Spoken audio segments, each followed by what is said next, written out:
하나님 아버지 감사합니다. 수요 예배를 하나님 앞에 드리기 위하여 삶의 자리에 앉았습니다.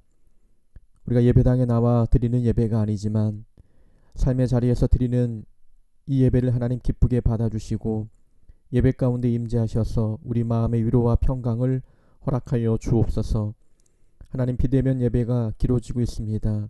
이런 상황에서 더 하나님 붙들게 하시고 영적으로 깨어있게 하여 주옵소서. 코로나가 잠잠해지게 하셔서 많은 성도님들이 주의 전에 나와 함께 예배하며 얼굴 보고 교제 나누는 복된 시간 되게 은혜 베풀어 주옵소서. 오늘도 말씀을 듣겠사오니 이 말씀을 우리 마음에 새겨주시고 이 말씀에 순종함으로 삶의 성령의 열매를 거두는 복된 인생 되게 은혜 베풀어 주옵소서. 예수님의 이름으로 기도하옵나이다. 아멘.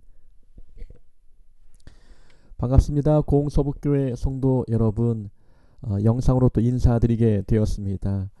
비대면 예배가 길어지고 있는데 우리가 영상으로라도 하나님 앞에 예배하며 영적으로 깨어있는 시간을 좀 유지해 나갔으면 좋겠습니다. 오늘은 강대상에 서서 말씀을 전하지 않고 좀 자리에 앉아서 말씀을 전하게 되었습니다. 이렇게 앉아서 말씀을 좀 전하면 좀 더 성도님들과 심적 거리가 좀 가까워지지 않을까라는 생각이 들어서 이렇게 진행을 하게 되었습니다. 아무래도 대면 예배보다도 영상 예배는 좀 거리감이 있지 않습니까? 그런데 앉아서 예배드리면 혹자는 좀 더 청자들과 심리적 거리가 줄어든다라고 이야기하는 분들이 계셔서 저도 한번 이렇게 앉아서 말씀을 전하게 되었습니다.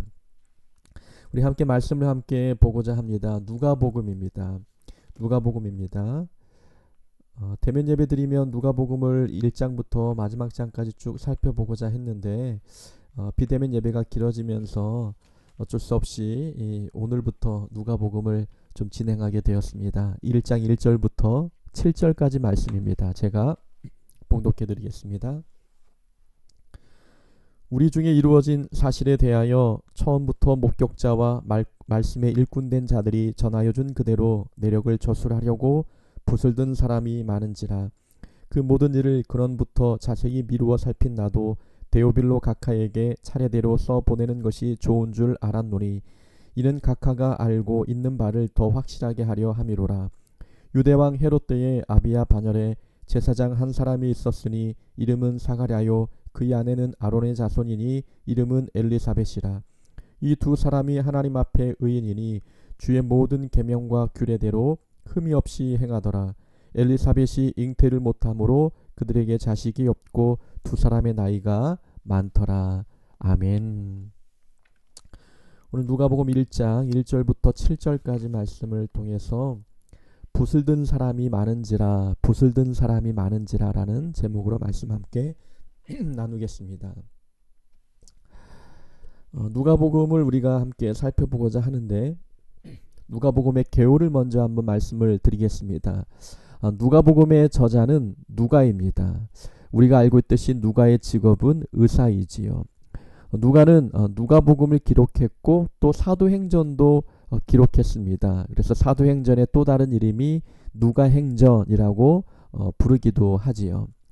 이 누가복음이 이스라엘 땅에 전파되어진 복음에 관한 내용이라면 사도행전은 이제 이스라엘 땅에 머물러 있던 복음이 사도 바울을 통해서 온 세계에 퍼져나가는 그런 과정들을 사도행전에서 기록하고 있습니다.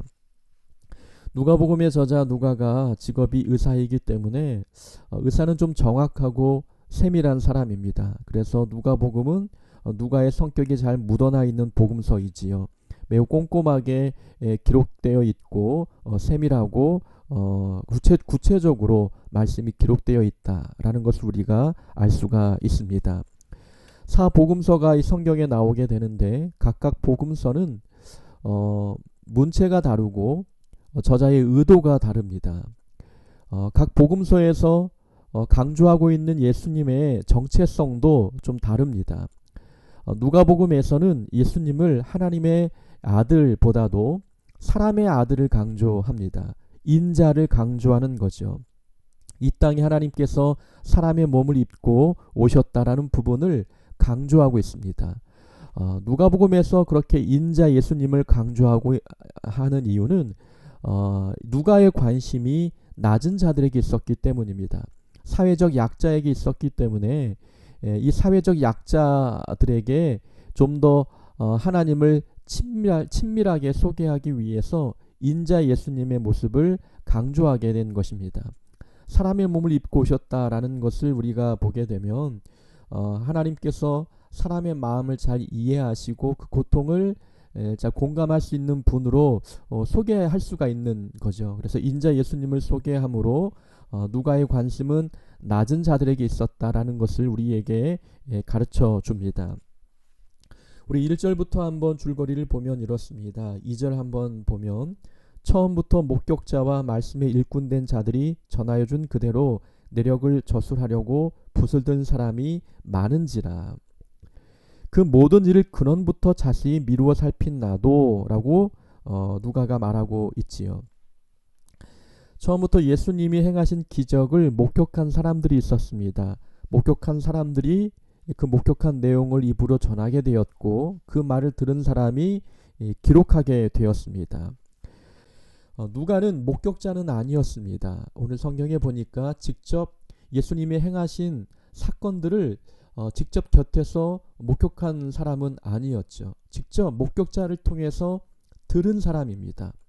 듣고 복음서를 기록했는데 무조건 들었다고 해서 맹목적으로 믿은 것이 아니라 누가는 그 모든 일을 근원부터 자세히 미루어 살폈습니다.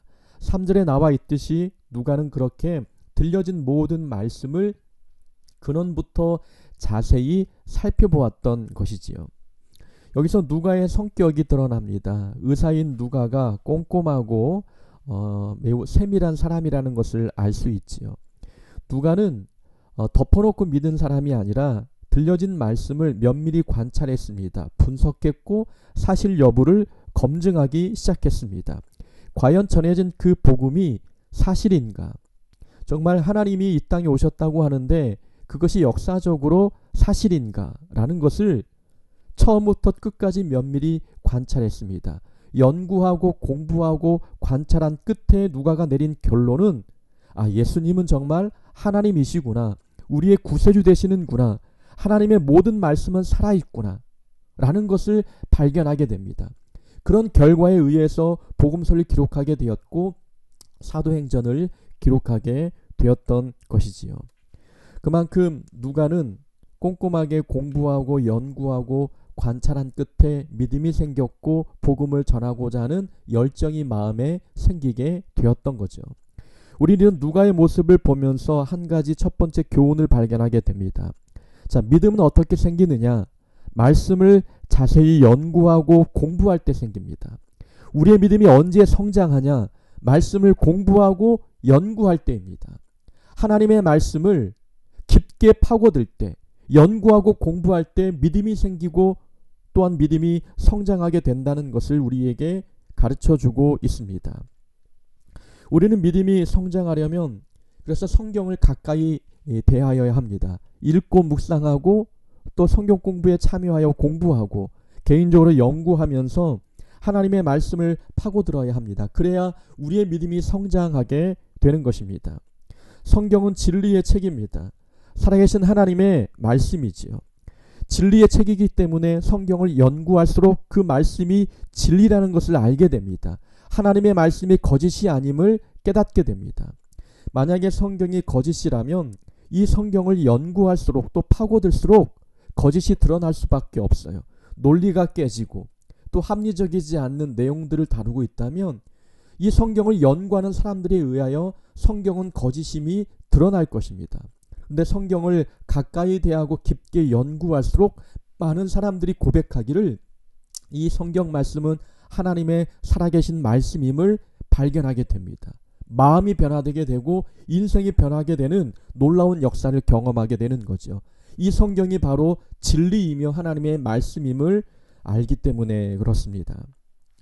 기독교를 부정하는 많은 사람들이 있습니다. 오늘날 교회를 욕하는 사람들이 더 많아졌지요. 그런 사람들에게 꼭 하고 싶은 말이 있습니다. 성경을 한 번이라도 읽어보라는 거죠.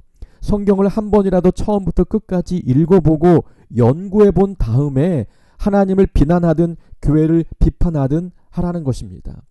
그들이 성경에 담겨있는 내용이 무엇인지 한 번도 읽어보지 않고 덮어놓고 기독교와 하나님을 비난한다면 그 인생이 얼마나 안타깝고 불쌍하겠습니까? 믿음을 가질 수 있는 기회를 잃어버리는 것 아니겠습니까? 우리가 하나님에 대하여 불신이 생기고 교회에 대하여 의심이 생기기 시작할 때, 그때 우리는 말씀을 가까이 대해야 합니다.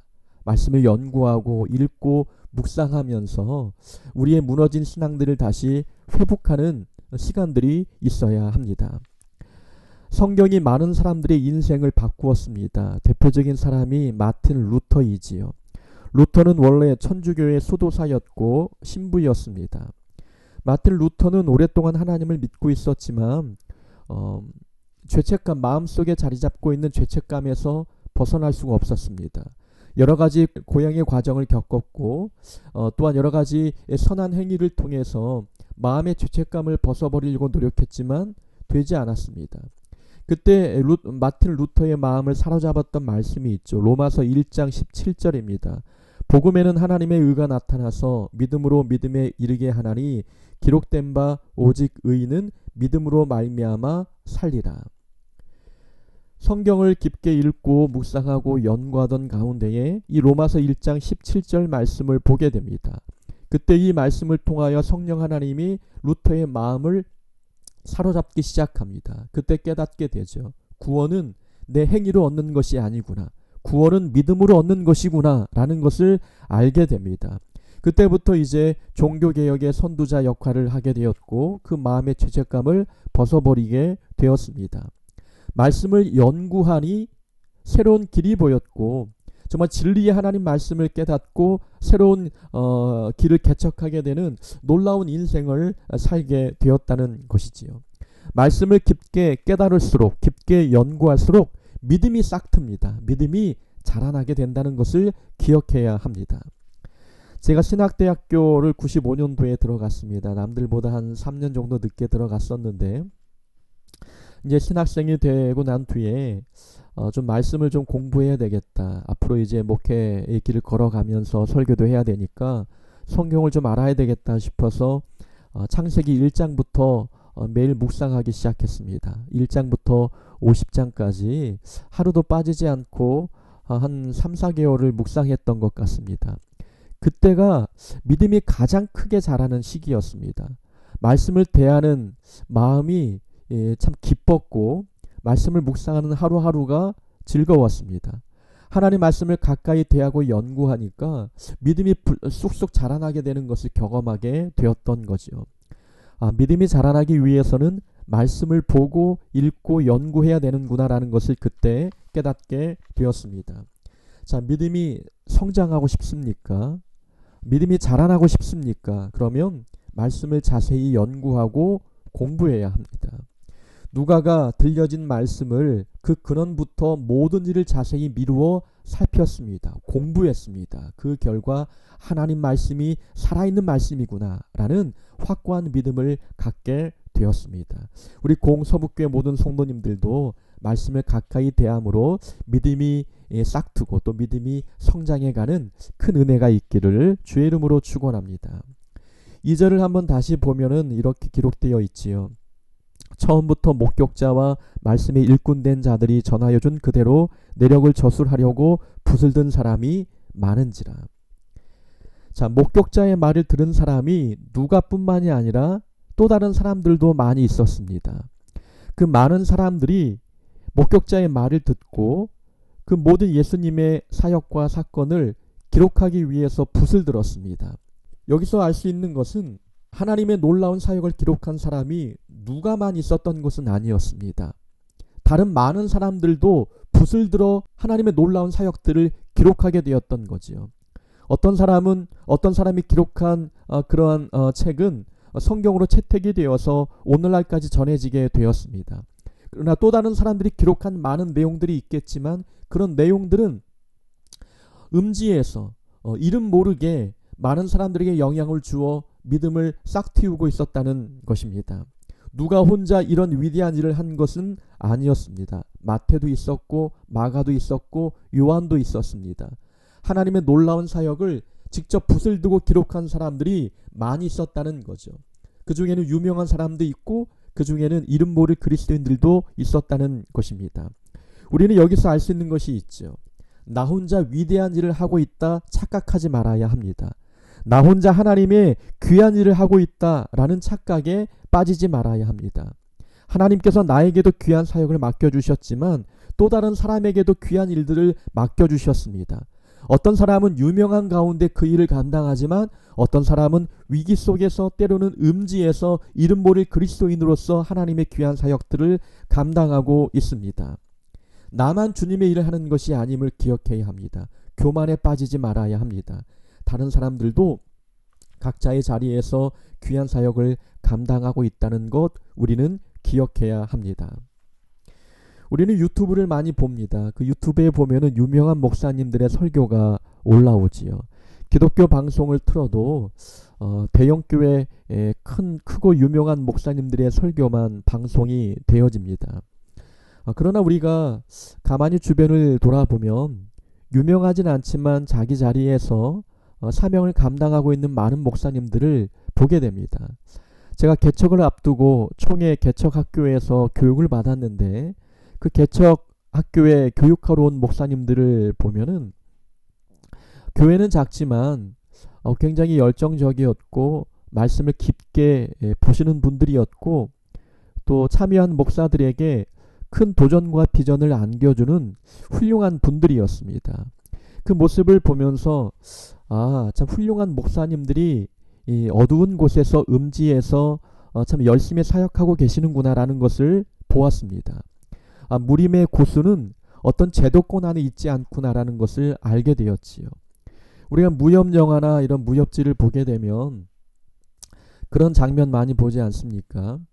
어떤 주인공이 사부님을 잃었습니다. 원수가 찾아와서 사부님을 공격해 사부님이 죽게 되었지요.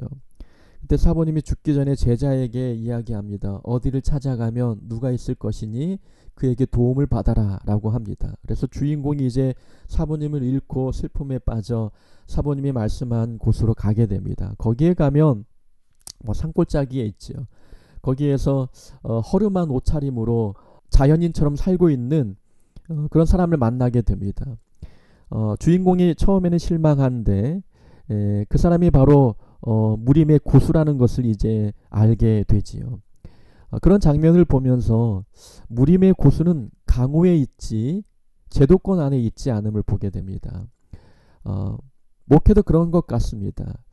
짧은 목회의 경험을 통해서 보았을 때에 참 훌륭하게 하나님의 일을 하는 분들 많이 계시지만 어떤 분들은 이름 모른 상황에서 이름이 알려지지 않는 상황에서 귀한 사역을 감당하는 분들이 계시다는 것입니다.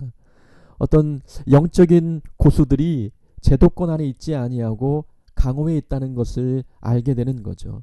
매스컴을 타지는 않았지만 방송에 한 번도 나오지는 않았지만 정말 말씀을 깊게 연구하고 복음을 열정적으로 전하는 분들이 계시다라는 것을 발견하게 되는 거죠.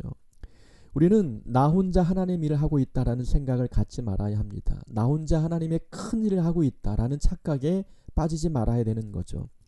하나님의 놀라운 일을 기록하려고 붓을 든 사람이 많았다. 누가는 그것을 인정하고 있는 겁니다. 나 혼자 성경을 기록하는 것이 아니라 다른 사람들도 있다라는 것을 말씀하고 있죠. 누가는 다른 사람의 사역을 인정하고 있는 겁니다. 이것은 매우 중요한 모습입니다. 겸손한 모습이죠. 나 혼자 하나님 일을 하고 있다라고 생각하면 교만에 빠지기 쉽습니다. 그런데 누가는 나뿐만이 아니라 다른 사람들도 하나님의 놀라운 일들을 기록하여 그 기록을 통하여 복음을 전하는 사람들이 많이 있다라고 이야기하고 있는 거죠. 그들의 사역을 인정하고 있기 때문에 누가복음 서두에 이렇게 기록하고 있는 겁니다. 저술하려고 붓을 든 사람이 많은지라. 나뿐이 아니라 많은 사람들이 있다는 것을 인정해주고 있습니다. 우리도 내가 하는 그 사역뿐만이 아니라 다른 사람의 사역도 인정하는 자가 되어야 합니다. 그때 우리는 겸손해질 수 있다는 것 우리는 기억해야 합니다. 자, 독자가 누구입니까? 오늘 성경에 보니까 이 누가복음의 원독자 3절에 보니까 그 모든 일을 근원부터 자세히 미루어 살핀 나도 데오빌로 각하에게 차례대로 써보내는 것이 좋은 줄 알았노니. 자, 보니까 데오빌로 각하가 누가복음의 원독자입니다. 누가는 데오빌로 각하에게 이 복음서를 전하기 위하여 집필하고 있는 거죠. 그런데 우리가 제가 서두에 말씀드린 대로 누가의 관심은 낮은 자들이었습니다. 사회적 약자였습니다. 그러면 누가는 이 복음서를 사회적 약자를 위해서 써야 하는데 원독자는 고위층에 있는 데오빌로 각하였다는 겁니다. 어떤 의미가 있을까라는 겁니다. 우리가 누가복음을 쭉 읽다 보면은 마태복음과 또 다른 복음서와 동일한 사건들을 많이 찾아보게 되거든요. 누가복음에 보면은 누가복음에도 족보가 나오게 됩니다. 근데 이 누가복음에 나오는 족보는 마리아의 족보입니다. 여자의 족보라는 거죠. 마태복음에 나와 있는 족보는 요셉의 족보입니다. 그만큼 누가는 사회적 약자인 여자에 대한 관심이 높았습니다. 또 마태복음에는 달란트의 비유가 나오는데 누가복음에도 동일한 내용이 나옵니다. 달란트 비유, 마태복음에 기록되어 있는 달란트 비유와 동일한 사건을 기록하고 있지만 다른 부분이 있죠. 누가복음에는 문화의 비유가 나옵니다. 달란트의 비유와 내용은 똑같지만 화폐 단위가 달라집니다. 왜 그러냐면 달란트는 화폐 단위가 좀 높거든요. 1달란트가 6천 데나리온입니다. 어른 장정 한 명이 6천일을 일해야만 벌 수 있는 금액이 바로 1달란트죠. 그래서 달란트의 비유를 누가가 이 성경에 기록하면 가난한 자들에게는 그 달란트의 비유가 마음에 와닿지 않는 겁니다. 1달란트도 크기 때문에 그렇죠. 그런데 그것을 문화로 바꿉니다. 화폐 단위를 문화로 바꾸죠. 화폐 단위가 가장 낮은 문화의 비유를 통해서 사회적 약자들이 이 복음에 대하여 거부감 없이 받아들이도록 했다는 겁니다. 이렇게 누가는 복음서를 기록할 때 철저히 낮은 자들을 고려하여서 복음서를 기록했습니다. 그런데 원독자가 사회적 약자인 낮은 자들이 아니라 고위층이었다는 겁니다. 데오빌로 각하에게 복음서를 전하고 있다는 거죠. 여기에는 누가의 또 다른 배려가 숨겨져 있습니다. 한번 생각해 보십시오. 사회적 약자들이 은혜를 받고 살아가려면 누구의 도움을 받아야 합니까? 사회적으로 직분이 높은 자의 도움을 받아야 합니다. 사회적으로 직분이 높은 자가 긍휼을 베풀고 은혜를 베풀어야만 그 시대에 그 사회에 속한 사회적 약자들이 은혜를 입고 살아가게 된다는 거죠. 그 결국에는 사회적 약자를 돕기 위해서 누가는 누구를 변화시키고 싶었냐면 고위층에 있는 사람들이었습니다. 그들이 변화되어야만 그들을 통해서 하나님의 사랑이 밑으로 흘러가게 되기 때문에 그렇습니다. 직분이 높은 자들이 변화되어야만 그들을 통해서 하나님의 은혜가 밑으로 흘러가는 겁니다.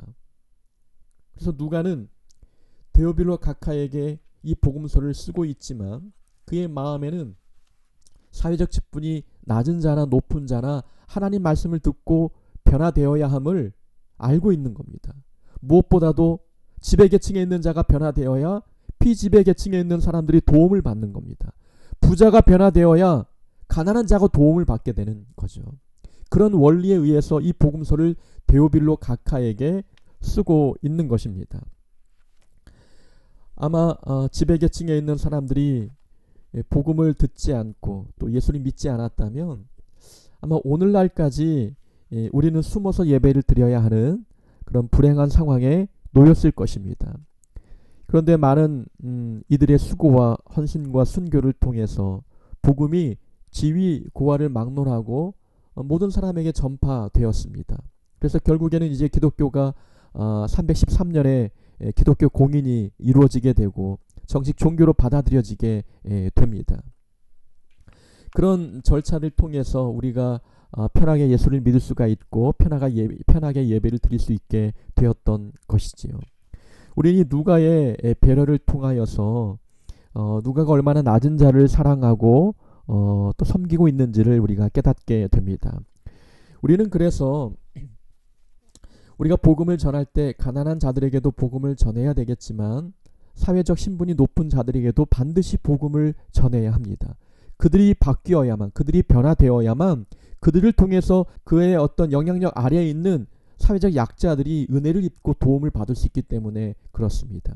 또 우리 교인 가운데서도 사회에 나가서 높은 직분에 올라가려고 노력해야 합니다. 높은 직분에 올라간 자들을 통해서 기독교 문화가 그 공간에 생겨지게 되고 복음이 또 은혜와 사랑이 그 밑에 있는 부하 직원들에게 흘러갈 수 있기 때문에 그렇습니다. 위에 있는 사람이 변화되어야 아래에 있는 사람들이 은혜 받을 수 있다라는 것을 우리는 기억해야 합니다. 그런 원리에 의해서 누가는 데오빌로 각하에게 이 복음서를 써서 보내고 있는 것입니다. 5절과 7절, 5절부터 7절 보면은 이제 세례 요한의 출생에 대하여 말씀하고 있지요. 먼저 세례 요한의 부모님을 소개하고 있습니다. 세례 요한의 부모님은 아버지가 사가랴였고 어머니는 엘리사벳이었습니다. 세례 요한의 아버지인 사가랴와 엘리사벳은 모두 제사장 가문에 속해 있는 분들입니다. 성경에 보니까 사가랴는 아비야 반열에 속해 있는 제사장입니다. 반열이라는 단어가 나오게 되는데 당시에 제사장 숫자가 많았습니다. 그래서 제사장 숫자는 많은데 성전은 하나밖에 없지요. 그래서 제사장을 24개의 반열로 나누었습니다. 그래서 순번대로 돌아가면서 성전 안에서 봉사하도록 했던 거지요. 24반열 중에서 사가랴는 아비야 반열에 속해 있었습니다. 성경에 보니까 이 사가랴와 엘리사벳을 소개할 때 이렇게 소개합니다. 두 사람이 하나님 앞에 의인이니 주의 모든 계명과 규례대로 흠이 없이 행하더라. 두 사람이 하나님 앞에 의인이었습니다. 모든 계명과 규례대로 흠이 없이 행하였습니다. 그런데 이 부부에게 문제가 있었습니다. 7절에 보니까 그들에게 자식이 없고 두 사람의 나이가 많더라. 하나님 앞에 의인이었고 말씀을 잘 지키는 사람이었지만 그들에게 자녀가 없었습니다. 이것은 부모에게는 큰 고난입니다. 슬픔이고 고통이죠. 하나님 앞에 의인이어도 삶의 고난을 만날 수 있다는 것을 우리에게 가르쳐 줍니다. 말씀을 잘 지켜도 인생의 고난을 만날 수 있다는 것을 우리에게 말씀해 주고 있는 거죠. 우리는 이 사실을 기억해야 합니다. 내가 예배 잘 드리고 믿음 생활 잘하고 있어도 고난이 찾아올 수밖에 없습니다. 우리는 이 사실을 깨닫지 못하면 시험에 드는 겁니다. 내가 하나님 앞에 잘 살아가고 있는데 믿음 생활 잘하고 있는데 왜 인생의 고난이 찾아오느냐? 납득하기 어려운 거죠. 우리는 예수 잘 믿고 믿음 생활 잘하면 고난을 피해갈 수 있다고 생각합니다. 그러나 오늘 성경은 그렇게 말하고 있지 않습니다. 사가랴와 엘리사벳은 하나님 앞에 의인이었습니다. 주의 모든 계명을 잘 지키는 자였습니다. 우리보다도 믿음 생활 더 잘하고 있는 사람이었죠. 그러나 그들의 삶에 고난이 있었습니다. 예수 잘 믿는다고 해서 고난을 피해갈 수 있는 것은 아니구나 라는 것을 우리는 기억해야 합니다. 그렇다면 우리는 이런 궁금증이 있죠. 그렇다면 예수는 왜 믿어야 되는가? 예수 안 믿는 사람도 고난을 만나고 믿는 사람도 고난을 만난다면 무슨 차이가 있겠느냐라는 궁금증이 생깁니다. 그러나 반드시 차이점이 있는 거죠. 모든 인생의 길에 고난이 있지만 예수 믿는 우리에게는 위로해 주는 분이 계십니다. 그 고난을 해결해 주시는 분이 있다는 거죠. 우리에게는 하나님이 계십니다. 하나님 우리를 위로해 주시고 우리와 함께 하시고 힘과 능력을 공급해 주십니다. 삶의 고난을 이길 수 있도록 극복할 수 있도록 도와주십니다. 이것이 믿지 않는 자와 우리와의 차이점입니다. 하나님께서 우리의 반석이 되어주시고 산성이 되어주십니다.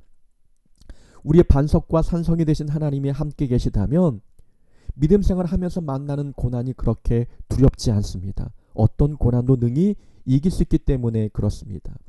하나님 앞에 의인이라 할지라도 이해할 수 없는 고난은 찾아오기 마련입니다. 그러나 우리에게는 위로자가 있다는 것, 우리와 함께 동행하시는 하나님이 있다는 것을 기억해야 합니다. 자, 의인에게 주어지는 고난은 하나님께서 주시는 선물의 포장지와 같다라는 생각을 가져야 합니다. 의인이 만나는 고난은 의미 없는 고난이 아닙니다. 하나님께서는 의인에게 고난을 주시지만 의인에게 주는 고난은 반드시 의미가 있다는 거죠. 저는 그것을 선물을 싸고 있는 포장지에 비유합니다. 고난이 포장지이고 고난 뒤에 주실 하나님의 은혜가 그 포장지 안에 담겨 있는 선물이지요. 우리는 누군가에게 선물을 보낼 때 예쁜 포장지에 싸서 보냅니다. 또 포장지가 있어야 선물 받는 기분이 나지 않습니까? 그래서 선물을 받기 전에 먼저 포장지를 뜯어야 합니다. 하나님은 우리에게 축복 또 선물 주기 위해서 포장지에 싸서 그 선물을 주십니다. 그 포장지가 바로 고난이라는 것입니다. 고난 뒤에는 반드시 하나님이 주시는 선물이 있다는 겁니다. 그 선물을 받기 위해서는 고난의 과정을 거쳐야 된다는 것 우리는 기억해야 합니다. 사가랴와 엘리사벳에게 하나님은 세례 요한이라고 하는 훌륭한 인물을 주고자 하셨습니다. 하나님의 귀한 선물을 주고자 하셨던 거죠. 그러면 이 사가랴와 엘리사벳이 하나님이 주시는 귀한 선물을 받으려면 그만한 믿음의 그릇이 준비되어야 합니다. 믿음의 그릇은 언제 커지느냐? 고난을 통과할 때입니다. 하나님은 사가랴와 엘리사벳의 믿음을 성장시키기 위해서 잠깐의 고난을 만나게 하신 것입니다. 그 고난은 선물을 싸고 있는 포장지와 같습니다. 포장지만 걷어내면 하나님이 주시는 귀한 선물을 받아들 수가 있는 것이지요. 하나님 앞에 의인도 고난을 만나는구나. 그러나 의인이 만나는 고난은 의미 없는 고난이 아니라 하나님이 주시는 선물을 받기 위하여 믿음의 그릇을 키우기 위한 하나의 과정이구나 라는 것을 우리는 기억해야 합니다. 그래서 우리는 기도의 내용이 달라져야 합니다. 기도의 내용이 고난을 피하기 위함이 아니라 고난 가운데 범죄하지 않고 인내할 수 있기를 위해서 기도해야 합니다. 고난은 절대로 피해갈 수 없습니다. 의인들에게도 고난이 더더욱 의인들에게 주어지게 된다는 거죠. 그렇다면 우리는 그 고난을 피하기 위해서 기도할 것이 아니라 그 고난을 만날 때 고난 속에서 범죄하지 않도록 위해서 기도해야 합니다. 믿음을 잃어버리지 않기 위해서 기도해야 되는 것이지요. 하나님이 고난 피해가게 해주십시오 라는 기도보다도 하나님이 고난 가운데 내가 승리하게 해주십시오. 이 고난을 통해서 믿음의 그릇이 자라게 해주십시오. 이 고난을 통해서 내가 인내하고 범죄하지 않도록 도와주십시오. 이런 기도가 우리 입에서 나와야 합니다. 사가랴와 엘리사벳은 이렇게 하나님 앞에 의인이었지만 고난을 만났고 고난을 통과하여 귀한 인물인 세례 요한을 얻게 되었습니다. 우리 공서북교회 모든 성도님들도 잠깐의 고난을 만날 수 있습니다.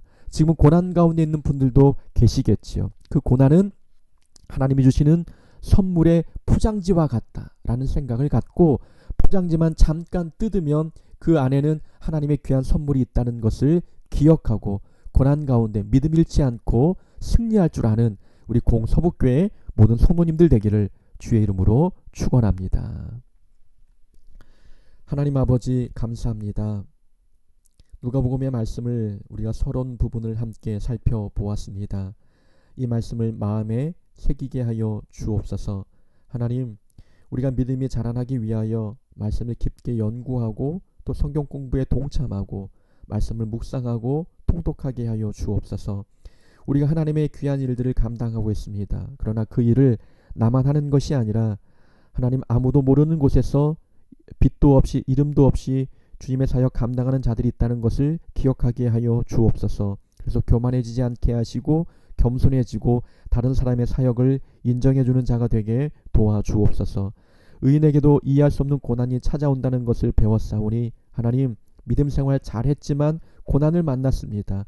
그것을 이상하게 여기지 아니하고 믿음으로 받아들이게 하여 주옵소서. 이 고난 뒤에 주실 놀라운 선물을 기대하며 믿음의 승리를 거두는 우리 모두가 되게 도와주옵소서.